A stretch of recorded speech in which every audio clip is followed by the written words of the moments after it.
Shalom. I want to give all praises to Yahweh, Bahasham, Yahweh Shai, Bahasham, Ha, Rocha, Kwadash, Ma'amath. Double honors to the elder apostles of GMS and their elders. Double honors to my elder apostle, Aharawan Ban Yasharala of the Lions Den Camp here in Jacksonville, Florida. Shalom to the sincere Akim, pushing his truth and sincerity around the four corners of this earth. I'm Nakar Harab by Yasharala, coming out of the Lions Den Camp of Yasharala here in Jacksonville, Florida. Now today I'll be coming out with a lesson, and the title of it is Salakia.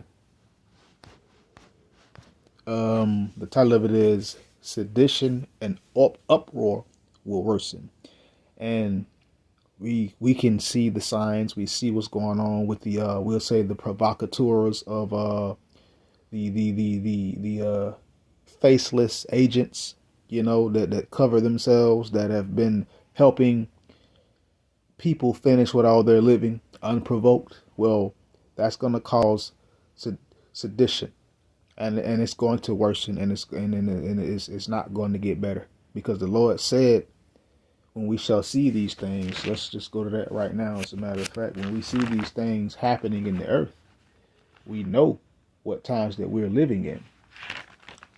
But let's continue. This is, there we go. There we go. All right, there we go. This is hold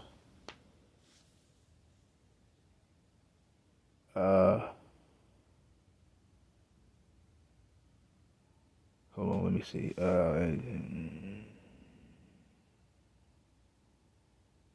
Lock it real quick.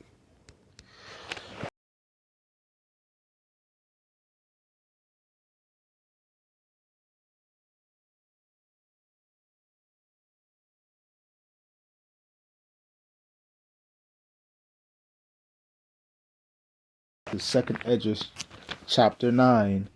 And I'm gonna just start at the top. It says, He answered me then and said, Measure thou the time diligently in itself, and when thou seest part of the signs pass, which I have told thee before, then shalt thou understand that it is the very same time, wherein the highest will begin to visit the world in which he made. So Esdras was told to measure the times diligently, meaning constantly paying attention. And when he start to see certain signs, that's when he'll know and understand that the Lord spoke of these things before. That's how he'll know and understand, to use that as an indicator of the times that he was living in. And that same thing applies to us. Just like Esdras was told to measure the times diligently, we measure the times in this day and age, this modern age, measure the times diligently in itself. And when we start to see certain signs and certain things happen, certain signs pass, that we have been told about before, that Yahweh Shai himself spoke about, the Heavenly Father spoke about, even other great prophets spoke about, that's when we're going to understand that it is the very same time when the Lord is going to be the highest, the Lord, the Heavenly Father, why Yahweh Shai is going to be able to visit the world in which he made. And he's visiting the world with what? Sedition and uproars of men, earthquakes in diverse places. I'm kind of getting a little bit ahead of myself. But signs in the heavens and in the earth. These are the times that we're living in. And this is how we know, as men of the Lord, as prophets of Yahweh B'Hashem Yahushai, what times we're living in. And we're living in the time of what? Jacob's trouble. We're living in the end of the end. We're living in Revelation. But let's continue.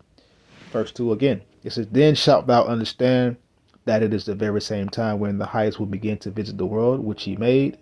Therefore, when there shall be seen earthquakes and uproars of the people in the world, then shalt thou well understand that the Most High spake of those things from the days that were before thee, even from the beginning.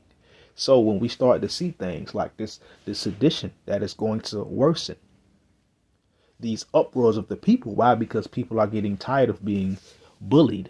People are getting tired of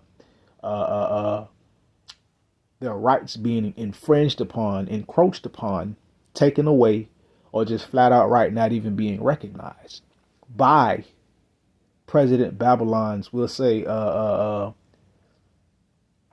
militia, the faceless provocateurs that have been set up to do such things. When we see these things happening, the earthquakes and the uproars of the people in the world, that's when we're going to understand the Heavenly Father spoke of these things from before. The prophet spoke of these things from before. Yahweh Shai spoke of these things from before, even from the beginning. So yes, sedition and uproars of the people, and it is constantly going on around the four corners of the earth. It is unprecedented. Or should I say unprecedented? However you say that word, whatever, it doesn't matter. Because there are still uproars going on in other nations. They're just not televising it here in, should I say, Babylon, Big Satan. It is not televising it, letting it be known. But there are still uproars in many, many countries. And guess what? It is going to get worse. Why? Because that is a sign and an indication of the end of Otawam's, or should I say, Ishaal's rulership in the earth. We see these things happening. We know that this devil's power is failing, and rather quickly at that. And of course, again, earthquakes in places that were no, you know what I'm saying, when things, earthquakes that don't happen in normal places that it would normally happen in. Again, signs in the sun, the moon, the skies, in the earth, in the heavens. These are the things the Lord spoke about, and this is how we're going to know and understand. But with the recent happenings with that lady, that one of those we'll say those faceless provocateurs helped finish with all her living, you know, that has gotten people riled up, and it's going to get ever worse. Let's continue. So much worse that it's going to come to this. This is 2nd Esdras 15. Verse 15, it says, for the sword draweth, so like for the sword and their destruction draweth nigh, and one people shall stand up to fight against another, and swords in their hands. Now, what is the sword? The modern day gun, and actual physical blades. You know, people going to be picking up any kind of weapon, any kind of blunt object or whatever, sharpened or whatever, to an edge and or point to for lack of a better term, wreak havoc upon each other. People are going to stand up to fight against one another. Swords in their hands and actual guns and you know, projectiles flying at about 800 some feet per second plus, you know, at targets. Dome checking, center mass, all of that. You know, let's continue. For there shall be sedition among men, and invading one another. They shall not regard their kings nor princes, and the course of their actions shall stand in their power. So it's going to get to a point where it's going to become so chaotic, so much pandemonium, that people are going to start invading one another for the lack of things. They're not going to regard kings. They're not going to be listening to any authoritative figures, Congress, mayors, presidents, governors, all of that. Ain't nobody going to be listening to none of them, which is going to, when it get that bad, what's going to happen? Martial law is going to be initiated. And people are going to take actions into their own hands, because they're going to realize and see that the powers that be, that they've been obeying and allowing to rule over them, aren't sufficient. Not going to. They're going to realize, and then people are going to take matters into their own hands, and people going to fight back. They're going to riot and fight back. That's usually what happens. When you push people into a corner, they can only be pushed so long before they come out of that corner fighting. And they're going to have every intent to destroy whatever entity and or entities or whatever that has caused them to be in such, we'll say, a desperate position. Which is, we'll say, the ruling power. in Big Satan, aka Babylon. And people gon' wanna do their own thing. Verse 17, it says, a man shall desire to go into a city and shall not be able. It's gonna get that bad. So people are gonna wanna, cause everybody ain't gonna wanna stand up and go gung ho and fight. You're gonna have some people that's gonna have the flight response to what's going on. They're gonna run away. And they're going, like it says, a man shall desire to go into a city and shall not be able. Why? Because things are going to be locked down for this worsening forms of sedition. And it's going to be locked down because of what? Martial law.